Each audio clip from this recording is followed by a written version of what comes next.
জাতীয় লুটপাট করা, ভাঙচুর করা, এটা কোনো মুসলমানের কর্ম নয়, এটা সন্ত্রাসী কর্ম। সে যে ধর্মের হোক, হিন্দু ধর্ম সন্ত্রাসী হইতে পারে, অন্যান্য ধর্ম হইতে পারে।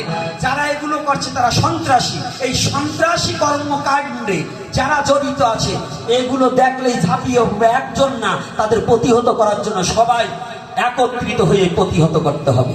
পারবে না? পারবে কিনা? কি ভয় পাও না? আর তোলো না কেন? কি হয়েছে? না আজকে না খাওয়া? জন্মাষ্টমী, শনিবার, তারপরে একাদশী। আজকে যদি শুকোই পড়ে তো চলবা কেন?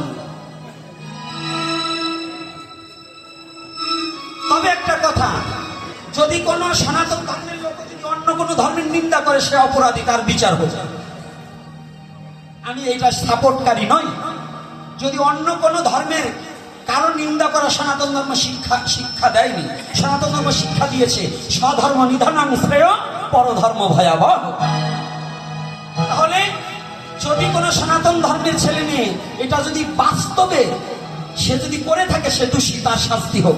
কিন্তু একজনের দোষের কারণে পুরো সনাতন জাতি কখনো যন্ত্রণা পেতে পারে না। কি পেতে পারে? তবে এটাকে সাবধান। আর আমি অনুরোধ করবো এই ইউটিউবের মধ্য দিয়ে, রংপুরে একটা ঘটনা ঘটেছে, চোর সন্দেহে জামাই শ্বশুরকে পিটিয়ে মারা হয়েছে।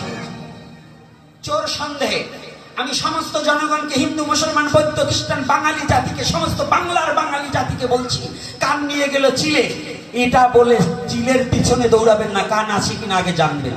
একজনকে একজন বললো ছেলে ধরা, সেই মারতে হবে এটা নয়, আগে তার ডিটেলস বায়োডাটাটাকে জানতে হবে, সে কোথা থেকে আসছে, কেন আসছে।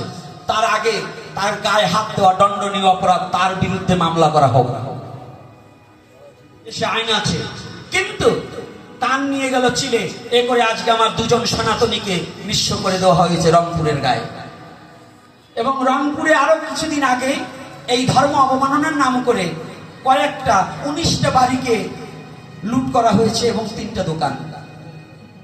এবং সারা বাংলাদেশে আমি যেখানেই আছি আমি সব জায়গায় বলবো, ধর্ম অবমাননা যেই করুক তার কঠিন শাস্তি হওয়া উচিত। তবে যদি বাস্তবে সে করে থাকে, কিন্তু যদি কোনো তাকে ভাষণের জন্য কেউ করে থাকে, সেটাকেও প্রশাসনের দৃষ্টি আকর্ষণ করে বলতে চাই যে প্রশাসন যেন সেটাকে আগে খতিয়ে দেখে প্রকৃত দোষী ব্যক্তিকে শাস্তি প্রদান করুক। এটা আমার কাম্য। নিরপরাধী ব্যক্তিকে যেন শাস্তি প্রদান করা না হয়। নাকি আপনারা কি একমত? কি সবাই কি কথাটা কি সত্য না মিথ্যা? তাহলে মায়েরা